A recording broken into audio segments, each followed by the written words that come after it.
saki kowa ka kama buwayi, dan shi ne bai da iyaka.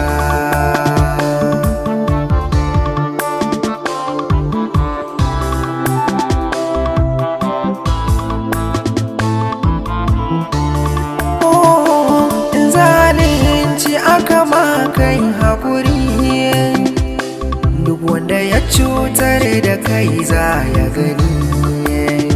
Komai tsananin wuya tuna Allah rahimi, shi ke ramar da babu iyaka. Allah shari mutum, makirci mutum, ha'inci mutum, yaudara ma kama Allah zaka cimma iyaka. Iyaka, iyaka. Soyayya tana da mafari, biyinta bai tafka kure ba.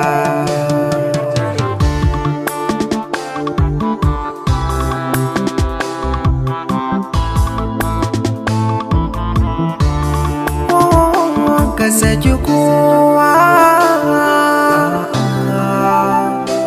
Allah shi